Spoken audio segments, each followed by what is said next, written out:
maximum power all the time for a long time. Now this is the Star Racing version of the improvement for this. All right, it's a real high quality titanium retainer.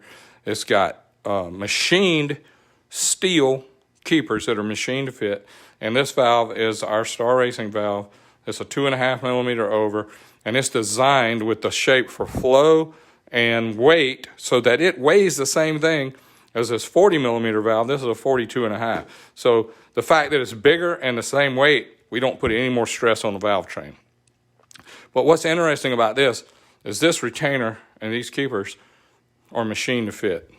Like this is just on here, and you have to unsnap it. Did you see? And the keepers are a perfect fit.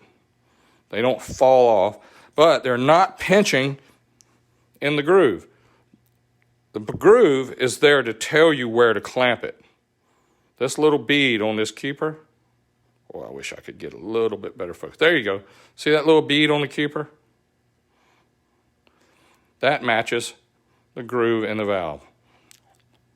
Everything below this bead is a clamp. It clamps this valve stem tight.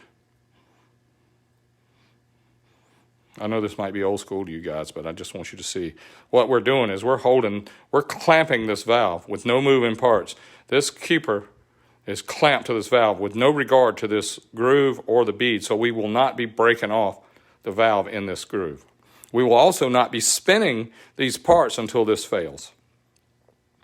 Last thing about it that's really important to me is the stock groove, the stock keeper has got 3 grooves. The stock valve has 3 grooves. 3 grooves.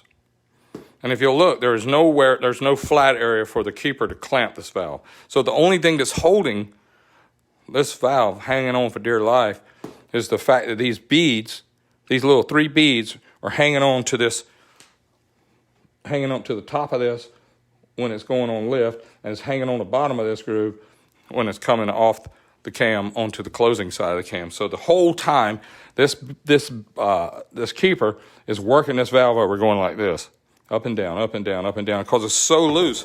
Oh my, I almost turned the phone over. It's so loose, it will not stay clamped.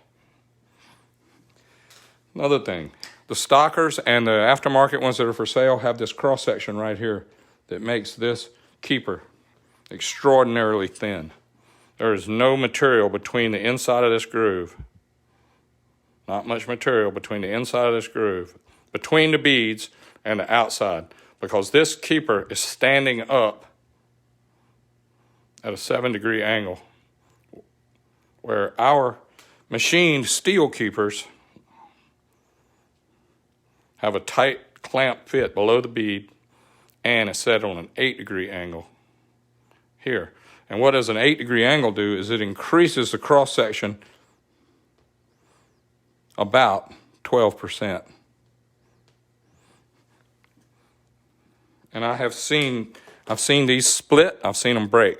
I've seen these break off, I've seen this drop valves, and since we changed over to the NASCAR high RPM, high quality, or the pro stock car drag racing style set up with titanium, we're not the only company with titanium retainers, but we're the only company that I know of that has titanium retainers that are machined for an 8-degree interface, which a 7-degree looks like this, and it'll pull through like a wine, like a cork in a wine bottle. An 8-degree is like this, and it will not pull through.